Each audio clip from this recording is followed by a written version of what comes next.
Thank you so much. अब थोड़ा कल्लू जी से सुन लेते हैं उनके एक्सपीरियंस को। सबसे पहले तो एक बार आशीर्वाद दे दे लगो भैया। और सारेगामा हम भोजपुरी से के माध्यम से आप सबके बीच में हमें मंच पे खड़ा बानी, ये जमशेदपुर में खड़ा बानी, तो ये आप लोग के देन है। और नाच रे पत्थर की 1, नाच रे पत्थर की 2 अगर 200 मिलियन क्रॉस भइल बा तो ये आप लोग के आशीर्वाद है। ये हमार मेहनत आप लोग के आशीर्वाद के बिना अधूरा बा। तो ये आप लोग के देन है कि आज कलुआ नागिन के धुन पर पूरा दुनिया के नचावा था। ये आप लोग के प्यार है। एक लाइन गाई कि पानी चश्मा लगोले दूरबीन जैसा, वो हारमोनिया बजावत तनी बिन जैसा, वो या के नाच रे पत्थर की नगीन जैसा। और हम तो बहुत गए बन, लेकिन आप लोग हमारा साथे गाए लोग सब हमारे छोटका छोटका भाई गया सब। वो या के नाच रे पत्थर की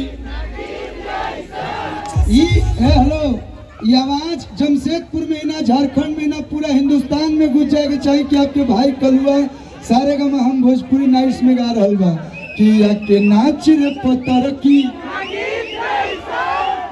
और बद्री भैया को हम चाहेंगे एक बार इनके लिए जोरदार ताली बजा दीजिए।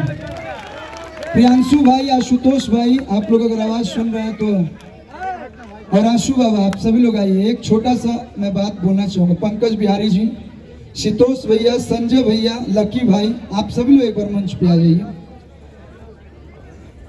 सभी लोग एक बार आ जाइए, पूरी टीम। आज हम कुछ नया कर रहा बानी, थोड़ा बहुत जितना बुझाता, अगर वो मुझे कॉन्फिडेंस मिलता है, वो मुझे हौसला मिलता है, तो हमारे बद्री भैया और सारेगामा टीम के माध्यम है। ये आप लोग की बदौलत से मिलता है। तो एक बार जोरदार ताली सारेगामा की पूरी टीम के लिए बजा दीजिए। और आप लोग के मालूम हो कि, लेकिन फिर भी हम बता दे रहल बानी कि सारेगामा हम भोजपुरी के जितना गाना आप लोग देख रहल बानी लोग, ये आप लोग के शहर जमशेदपुर में शूट होगा। दादा जमशेदपुर के धरती खातिर एक बार ताली बजा दीजिए। और एजे सफर खत्म ना होई, जब तक कलुआ के शरीर में जान रही तब तक जमशेदपुर आवत रही, तब तक रुआ लोग के नचावत रही, हिलावत रही। मैं कुछ नहीं हूँ, तू है तो फिर और क्या चाहिए मुझे, तू है तो सब मुमकिन है। प्रियांशु भाई को बहुत बहुत धन्यवाद, जो हमारे लिए इतना दिन रात मेहनत करके कुछ नया बनाते हैं। आशु भैया अपने शब्दों से पिरोकर और उसे खूबसूरत बनाते हैं।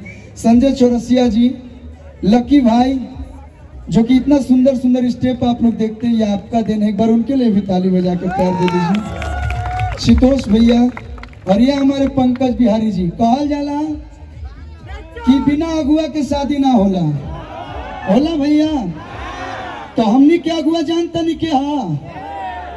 ये हमारे पंकज बिहारी जी, हमारे मेहरारू के भौसुर। और हम थोड़ा इमोशनल हैं, लेकिन एक चीज और बोलना चाहूंगा। यहाँ पे इमोशनल नहीं, आपने मुझे बना दिया है कठोर थोड़ा सा। एक बात और बोलना चाहूंगा कि जो आपसे ने विक्रम मेहरा सर का जो प्यार और जो पूरी टीम के तरफ से मोहब्बत मिलता है, हिंदुस्तान के कोनो कोना में रहीला। जब हमारे नीचे से भाई कहला से कि भैया नाच रे पत्थर की नागिन जैसन, तो जो सिलसिला 3 तक बा, हम चाहब कि आप लोग के आशीर्वाद प्यार ऐसे ही मिलत रहो। 3 से एकदम 10 तक ऐसे ही हमने के हिलौले रही सब आप लोग के प्यार बस। और यहाँ के जमशेदपुर के जितने भी बैकग्राउंड डांसर हैं जो इस गाने में अपना पूरा जी जान लगाते हैं, उनको भी दिल से बहुत बहुत धन्यवाद। जितने लोगों का सपोर्ट होता है सबको दिल से बहुत बहुत धन्यवाद। तो नाच रे पत्थर की 3.0 के सुपर हिट बना देवे भैया, पक्का ना? तो एक बार तनी होकार के भोजपुरी में हाला के बता दे लोग हो। और प्रियांशु भाई,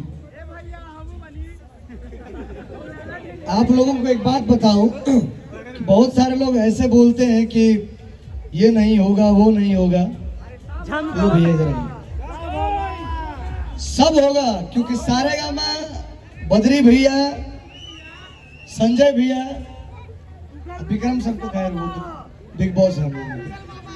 तो तो ये सारे लोग हैं तो सभी सब चीज मुमकिन है।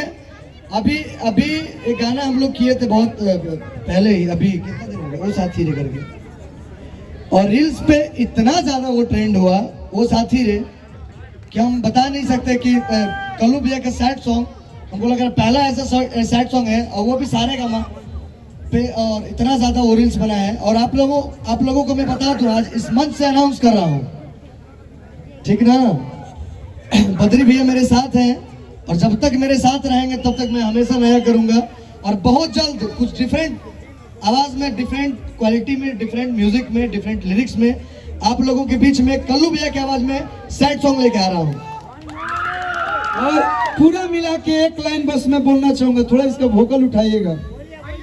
हो अखिया तहरे ही रहिया ताके गईलू कई सहन रोग धरा के, ई मिलन वाला मन तड़पे छान छान, दिल हमार लागे कहीं ना। और ये आप लोग के लिए, वो साथी रे तेरे बिना भी क्या जीना। मैं आप लोग के बिना, मैं अपनी पूरी टीम के बिना, अरविंद अकेला है, और जब आप लोग मिल जाते हैं तब कल्लू से कलुआ बन के और आप लोगों के बीच सॉन्ग लेके आता हूँ, और आप लोग उससे ट्रेंडिंग में सुपर डुपर हिट बनाते हैं। तो दिल से फिर से एक बार एजले गोड़ छुके गोड़ लगाते नहीं, ऐसे ही प्यार आशीर्वाद बनोले रहे लोग। बहुत बहुत धन्यवाद। तो अब किसी को बाय बोलना तो इतना आसान होता नहीं है, लेकिन कल्लू जी ने जबरदस्त समा बांधा है, और आप सभी के इस प्यार के लिए जबरदस्त। लेकिन हमारे पास नम्रता जी हैं, और उनका जब तक एक फेमस परफॉर्मेंस अगर आप लोग नहीं देखेंगे तो मज़ा कैसे आएगा। एक लास्ट गाना हम लोग परफॉर्म कर रहे हैं आप लोगों के लिए, तो ऑडियंस बने रहिए। नम्रता मल्ला आ रही है।